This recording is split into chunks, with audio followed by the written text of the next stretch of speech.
নমস্কার বন্ধুরা, তোমরা সবাই কেমন আছো? আমি তো খুব ভালোই আছি। অনেকদিন ধরে আমি খুব অসুস্থ ছিলাম, মানে সর্দি কাশিতে খুব ভুগছিলাম। এখন আপাতত একটু ঠিকঠাক আছি।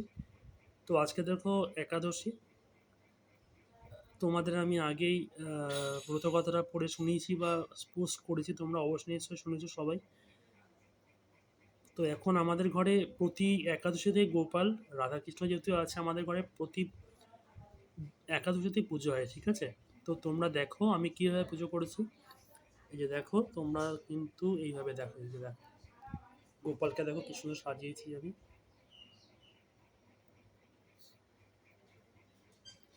এই যে দেখো ফুল দিয়ে সাজিয়েছি কি সুন্দর।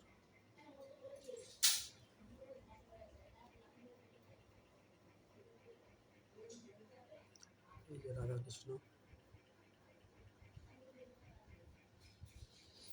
তোমরা যতটা পারবে একাদশীতে খুব মানার চেষ্টা করবে, খুব কিন্তু ভালো।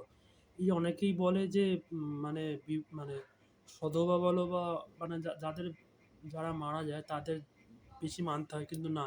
একাদশী তো সবাই মানে সবাইকেই মানতে হয়, সবাই খুব ভালো কিন্তু, ঠিক আছে? নাও যদি পারো তোমরা ফল ভোগ দেবে, ফল ভোগ দিয়ে তোমরা ফলই খাবে। কোনো রবি শস্য কিন্তু শোবে না। আমি এটা পরে তোমার সাথে আমি আলোচনা করবো কিভাবে কি করবে, ঠিক আছে? তো এখন দেখো আমাদের ঘরে এইরকম ভোগ দেওয়া হয়। তোমরাও কিন্তু এইভাবে ভোগ দিতে পারো। দেখো, এটা ছানা আছে, কাজু কিশমিশ আছে, নারকেল আছে, খেজুর আছে,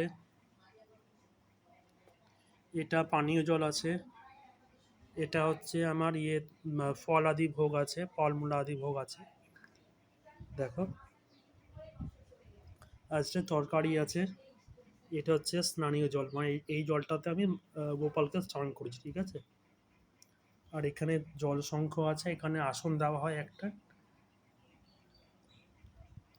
তো তোমরা দেখে বলো কেমন হয়েছে, ঠিক আছে? কৃষ্ণায় বাসুদেবায় হরে পরমাত্মনে প্রণত ক্লেশনাশায় গোবিন্দায় নমো নম। হা কৃষ্ণ করুণা সিন্ধু দীনবন্ধু জগৎপতে গোপেশ গোপিকা কান্ত রাধাকান্ত নমস্তুতে। হরে কৃষ্ণ কৃষ্ণ কৃষ্ণ হরে হরে, হরে রাম রাম রাম হরে হরে।